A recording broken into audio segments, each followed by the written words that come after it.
শতাধিক কর্মী আজ সাংসদ পরিমল শুক্লবৈদ্যের সঙ্গে সাক্ষাৎ করেন।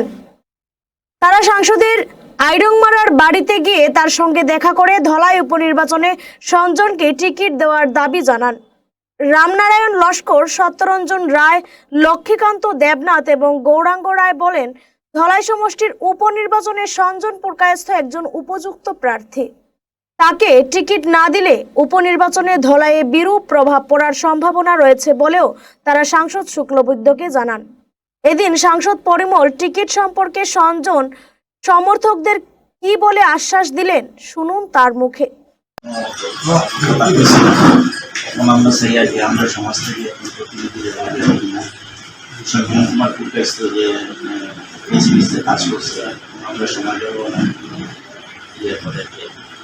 নমস্কার,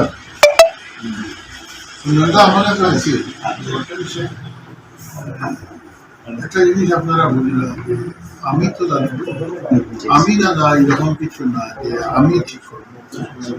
সংগঠন আছে, সংগঠনে কারে দিব কারে না, এটা তো সংগঠনের মন্ডল আছে, জেলা আছে, স্টেট আছে, তারপরে পার্লামেন্টারি ভোট থেকে এটা ঠিক হয়েছে। এখানে আইছিলাম আমরা যে এমপি, আগে আমরা ধলাই নির্বাচন চক্রের একজন প্রতিনিধি আসলা তথা ক্যাবিনেট মন্ত্রী আসিলা। তো এই পদটা খালি হওয়ার জন্য এই উপনির্বাচনে আমরা পাটনি সমাজের একজন প্রতিনিধি সঞ্জন কুমার পুরকায়স্থকে এই উপনির্বাচনে নমিনেশন দেওয়ার জন্য আমরা মন্ত্রীর কাছে আবেদন জানাইছি এবং উনি আমরা আশ্বাস দিয়েছেন যে আগামী 22 তারিখে সিএমের প্রোগ্রাম আছে ধলাই, এখানে সিএমের সঙ্গে যোগাযোগ করিয়া ওনার তরফ থেকে যতটুকু তিনি সাহায্য করার লাগে তাই করবেন, ওইটাই আর কি। সাংগঠনিক সভায় একবার উনি প্রকাশ করেছিলেন যে আমার পরের আপনারা জনতা, আপনারা আমার পরের একজন প্রার্থী হিসেবে, একজন দলীয় প্রার্থী হিসেবে আপনারা বেছে বের করে রাখবেন, আমাকে জানালে পরে আমি এই ব্যাপারে কোনো পদক্ষেপ গ্রহণ করব। তাই আমরা সেই সুবাদে আমরা ওনার কাছে আসছি এবং ওনার কাছে দাবি রাখছি যাহাতে আমাদের পাটনি এবং নমশূদ্র সম্প্রদায়ের, দুই সম্প্রদায়ের, এবং আমি সবাইকে নিয়ে কথাটা বলছি, সবাই ওনার কাছে আসছি, আমাদের যাওয়ার জায়গা নেই, উনি আমাদের সব কিছু। তাই আমাদের দাবি থাকবে যাহাতে আমাদের সঞ্জন পুরকায়স্থ মহাশয়কে দলীয় প্রার্থী হিসাবে একটি টিকিট দিলে আমাদের অনেক আত্মা সন্তুষ্ট হবে এবং আমরাও দলকে শক্ত রাখার জন্য দলীয়ভাবে কাজ করব। আর টিকিট না পাইলে কী করবো আপনারা? টিকিট না পেলে কি, এটা তো দলের নির্ণয়। তো দল আমাদের, আমরা দলের হয়েই কাজ করব।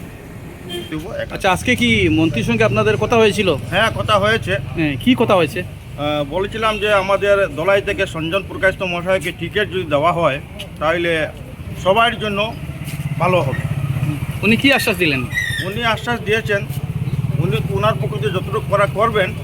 আগামী 22 তারিখ সিএম মহোদয় আসছেন, ওনার সাথে যেন আমরা গিয়ে দেখা করে ওনাকে যেন এই দাবিটা দর্শাই। মন্ত্রীর আশ্বাসে কি আপনারা সন্তুষ্ট? হ্যাঁ, আমরা সন্তুষ্ট, তবে ততটুকু সন্তুষ্ট না। তাই যেভাবে আশ্বাস দিয়েছেন তিনি সম্পূর্ণরূপে সেই দায়িত্ব বা নিতে দায়ী নয়। তিনি বলছেন যে ডিস্ট্রিক্ট কমিটি আছে, মন্ডল। যদি আমরা মনোনীত প্রার্থীকে দেওয়া না হয়, অন্যান্য প্রার্থী যাতে আমাদের যদি চয়েজেবল না হয়, তাহলে তো আমরা বিক্ষুব্ধ থাকুক। ধলাই প্রতিনিধির রিপোর্ট, গণ আওয়াজ।